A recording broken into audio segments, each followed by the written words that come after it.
Quelques jours seulement après avoir survécu à une tentative de coup d'État, le leader révolutionnaire du Burkina Faso, Ibrahim Traoré, a signé un nouvel accord minier d'or majeur. Mais que se passe-t-il lorsqu'une petite nation africaine ose reprendre le contrôle de ses ressources face aux compagnies minières les plus puissantes du monde? C'est exactement ce que le Burkina Faso vient de faire. Nationalisation de 5 mines, exigence de 50% d'un des projets phares et bouleversement instantané de l'industrie mondiale. Les investisseurs appellent ça le chaos, le gouvernement appelle ça la liberté. Mais pourquoi maintenant? Et que signifie cela pour l'avenir de l'Afrique? Découvrons-le. Musique. Le gouvernement du Burkina Faso a stupéfié le monde avec une annonce que peu croyaient possible. 5 mines d'or exploitées par des entreprises étrangères seraient transférées à l'État. Une décision radicale, annoncée clairement, avec la pleine propriété remise à la nouvelle société d'État, Société de participation minière du Burkina, SOPAMIB.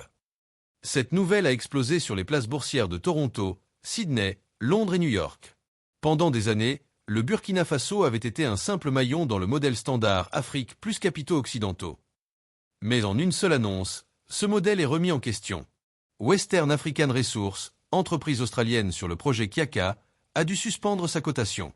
Bloomberg, Financial Times et autres médias financiers ont alerté sur un mot-clé, instabilité. Mais pour le gouvernement, il ne s'agit pas de risque, mais de souveraineté. La nationalisation ne s'arrête pas là. Selon le nouveau code minier, la participation de l'État dans tous les projets existants passe de 10% à 15%, et l'État vise jusqu'à 50% de Kiaka, l'un des gisements les plus prometteurs d'Afrique de l'Ouest. Pourquoi un tel impact? Parce que l'or est le cœur du Burkina Faso. Avec 57 tonnes produites en 2023, le pays devient indispensable aux chaînes d'approvisionnement mondiales.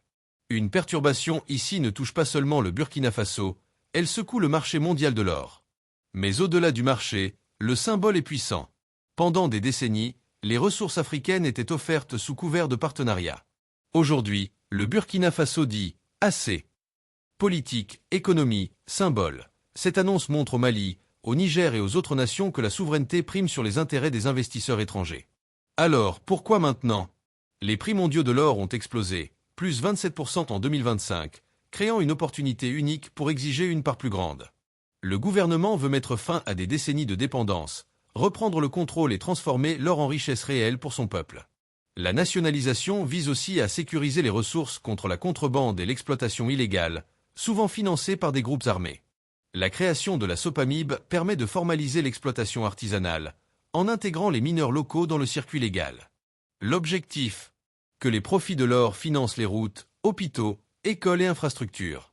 Plus qu'une question économique, c'est une affirmation de souveraineté et de dignité nationale.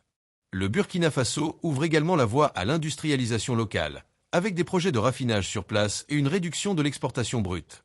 L'or pourrait désormais devenir un moteur de développement concret, transformant la richesse minière en progrès social. Mais les risques sont réels. Les investisseurs menacent de se retirer, de poursuivre le pays ou de réduire leurs activités. Les gouvernements occidentaux observent attentivement. Pourtant, la détermination du Burkina Faso reste intacte. Et l'effet domino? L'Afrique entière regarde. Le Mali et le Niger pourraient suivre. La Tanzanie et le Zimbabwe montrent déjà la voie. La RDC revoit ses contrats avec la Chine et l'Occident. Une nouvelle ère de souveraineté des ressources pourrait émerger. Pour le Burkina Faso, il ne s'agit pas seulement de l'or. Il s'agit de montrer que l'Afrique peut contrôler, transformer et réinvestir ses richesses pour son peuple. Le pays devient un modèle audacieux pour le continent. Les jeunes Africains voient maintenant une alternative. La richesse de leur sol peut servir leur peuple et non les investisseurs étrangers. Le pari du Burkina Faso est un message clair. La souveraineté peut primer sur la dépendance historique. Alors, l'audace du Burkina Faso marquera-t-elle le début d'un tournant continental? Ou restera-t-elle une expérience isolée? Le monde ne peut plus ignorer cette voie. Et pour l'Afrique, la question est posée. Le changement est-il possible? Presque immédiatement après l'annonce, une vague de panique a traversé les centres financiers. Les sociétés minières opérant au Burkina Faso se sont empressées de rassurer leurs actionnaires. Western African Resources, à l'origine du projet Kiaka, a suspendu ses échanges à la bourse australienne. Les analystes, qui présentaient autrefois le Burkina Faso comme une frontière prometteuse pour l'investissement, ont soudain changé de ton.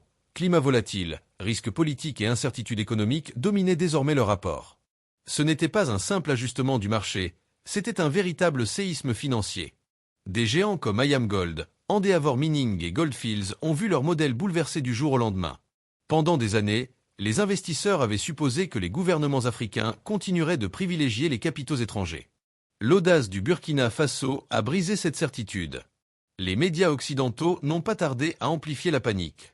Les gros titres parlaient de paris imprudents, de risques systémiques et d'un possible effet domino du nationalisme des ressources en Afrique de l'Ouest. Mais ce que craignaient vraiment les investisseurs, ce n'était pas seulement le Burkina Faso, c'était le précédent que cela créait. Si une petite nation enclavée pouvait exiger 50% de participation dans ses mines, qu'est-ce qui empêcherait le Mali, le Niger ou le Ghana de suivre? Si 5 mines pouvaient être nationalisées en un seul geste, quelle garantie restait-il pour les investisseurs?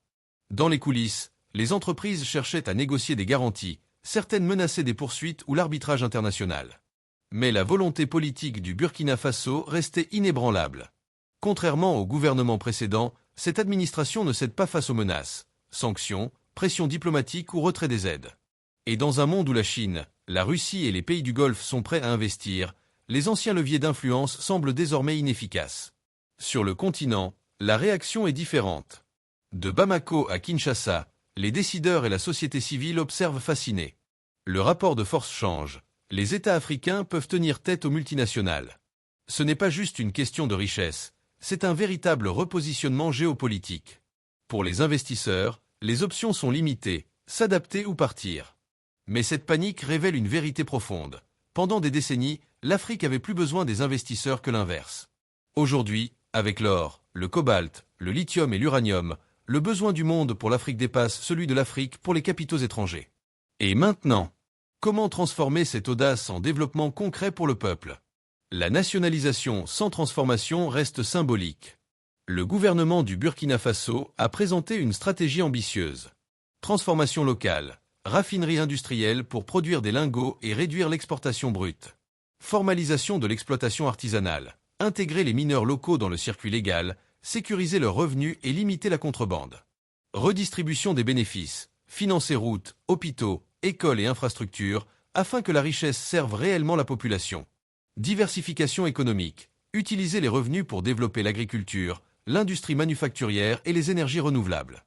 Le Burkina Faso ne se contente pas de prendre le contrôle, il cherche à réécrire le destin du pays et à inspirer l'Afrique entière. Les jeunes générations voient désormais une alternative. La richesse minière peut d'abord servir le peuple, avant d'enrichir les investisseurs étrangers. L'impact continental se fait déjà sentir. La société civile, les journalistes et les leaders politiques observent et se demandent si leur nation pourrait suivre l'exemple. Cette révolution silencieuse se propage à travers l'Afrique, non pas avec des armes, mais avec loi, contrat et affirmation de souveraineté. Alors la dernière question demeure. L'audace du Burkina Faso déclenchera-t-elle un tournant continental ou restera-t-elle isolée? La réponse dépend de la capacité du pays à transformer ses ressources en progrès concrets et du courage d'autres dirigeants africains à suivre le même chemin. Ce qui est certain, c'est que le monde ne pourra plus ignorer la voix de l'Afrique dans l'économie mondiale des ressources. Et c'est le Burkina Faso, contre toute attente, qui a forcé cette voix à se faire entendre. Pensez-vous que davantage de nations africaines devraient suivre cet exemple? Laissez vos réponses dans les commentaires. Est-ce le début de l'émancipation de l'Afrique face au contrôle occidental? Quelques jours seulement après avoir nationalisé les mines, le Burkina Faso s'est retrouvé sous le feu des projecteurs mondiaux. Les analystes financiers, les journalistes économiques et les multinationales s'interrogeaient. Était-ce de l'audace ou un pari insensé? Mais pour le gouvernement d'Ibrahim Traoré, il ne s'agissait pas de jouer avec la réputation ou le capital international, mais de reprendre le contrôle d'une richesse qui appartenait depuis toujours au peuple burkinabé. La nationalisation n'était pas un acte impulsif. Elle était le résultat d'une analyse froide de décennies de sous-développement, de pauvreté persistante et d'inégalités flagrantes. Pendant des années, les entreprises étrangères avaient exploité le sous-sol, exporté l'or brut, empoché les profits et laissé les populations locales dans la marginalisation. Les routes se dégradaient, les écoles manquaient de matériel, les hôpitaux étaient insuffisants et la population vivait une frustration croissante. L'or, censé être une bénédiction, était devenu un paradoxe. L'administration actuelle a compris que la richesse sans contrôle équivaut à la pauvreté pour la majorité. La décision d'augmenter la participation de l'État jusqu'à 50% sur certaines mines stratégiques n'était pas seulement financière, elle était symbolique et psychologique.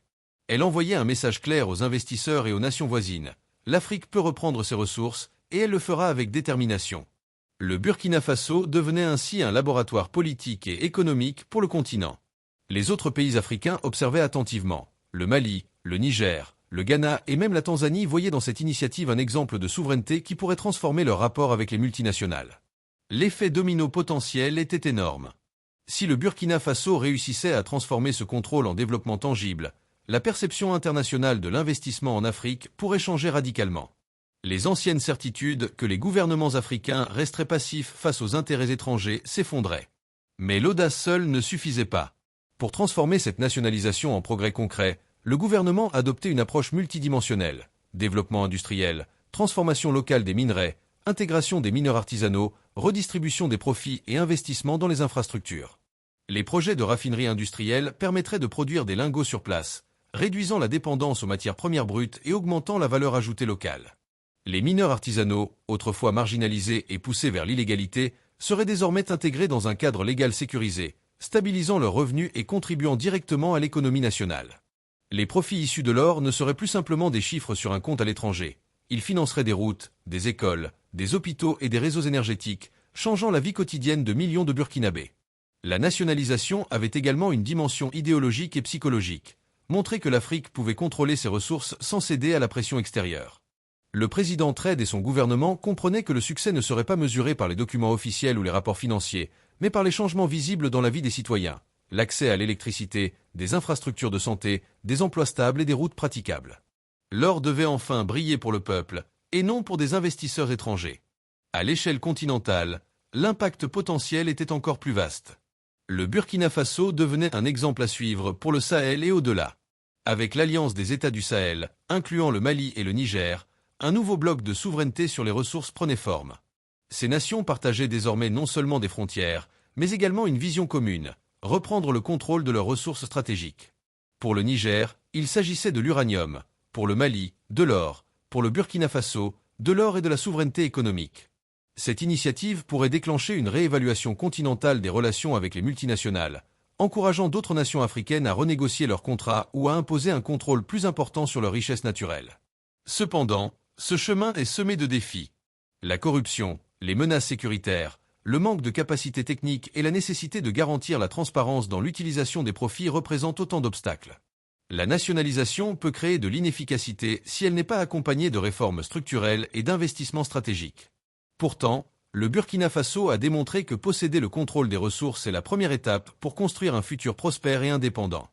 L'or devient ainsi un symbole de souveraineté et d'indépendance économique, un levier pour bâtir des écoles, des hôpitaux et des emplois, et pour stimuler l'investissement local dans l'industrie et l'agriculture.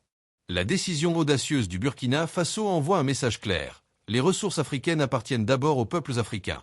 Elle interroge et inspire. Si une petite nation enclavée peut oser défier l'ordre mondial établi, qu'est-ce qui empêchera d'autres pays de suivre? Le Ghana, la Tanzanie, la RDC pourraient prendre exemple et redéfinir la relation entre souveraineté nationale et investissement étranger. La voie est tracée, mais son succès dépendra de la capacité des dirigeants à transformer l'audace en prospérité durable. Aujourd'hui, le Burkina Faso illustre une leçon majeure. La nationalisation ne se résume pas à un acte politique ou économique. Elle est un outil de développement, un symbole de dignité et un levier pour réécrire le destin d'un peuple. Le monde regarde et apprend. L'Afrique n'est plus simplement une source de matières premières à exploiter, elle est un acteur capable de redéfinir les règles du jeu mondial. Un continent qui peut transformer ses richesses naturelles en progrès concret pour ses citoyens et en influence géopolitique sur la scène mondiale.